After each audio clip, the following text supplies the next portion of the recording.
ग्रंथ रामायण के किस्से कहानियों से तो सब परिचित हैं। हनुमान की भक्ति के बारे में भी सब जानते हैं। वो प्रभु श्री राम के सबसे बड़े और प्रिय भक्त थे। फिर ऐसा क्या हुआ कि श्री राम हनुमान को मौत के घाट उतारने के लिए तैयार हो गए। यही नहीं, जब हनुमान जी को मृत्यु प्राप्त नहीं हुई तो उन पर ब्रह्मास्त्र से प्रहार भी किया। आइए जानते हैं ऐसा क्या हुआ था कि भगवान राम को उनके सबसे प्रिय भक्त को मृत्युदंड देना पड़ा। आप सभी का स्वागत है। हम निरंतर पुराणों और शास्त्रों में वर्णित रोचक प्रसंग लेकर आते हैं।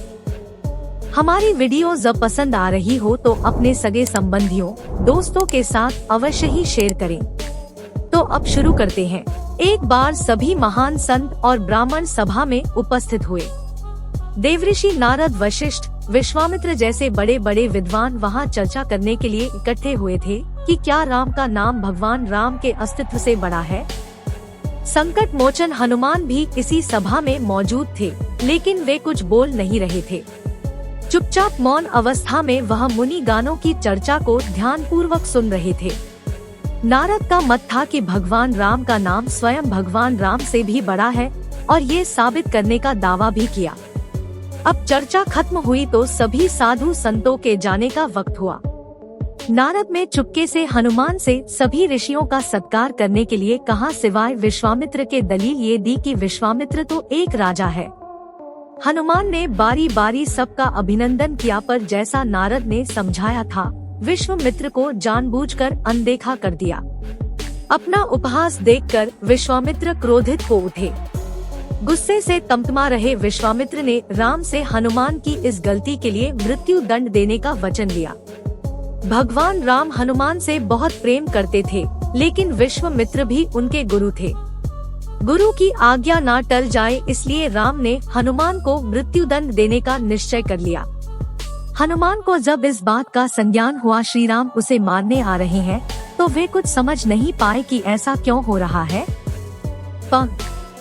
ऋषि नारद ने उन्हें राम नाम जपते रहने की सलाह दी।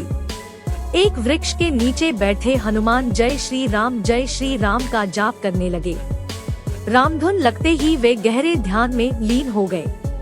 भगवान राम जब वहां पहुंचे तो हनुमान पर आक्रमण हेतु उन्होंने तीर चलाना आरंभ कर दिया, पर राम नाम में लीन पवन पुत्र का एक बाल भी बाका ना हो सका। जब श्री राम ने यह देखा तो वे असमंजस की स्थिति में पड़ गए। उन्होंने मन ही मन में विचार किया कि जो वक्त मेरा नाम जप रहा है उसका मैं तो क्या कोई भी कुछ नहीं बिगाड़ सकता।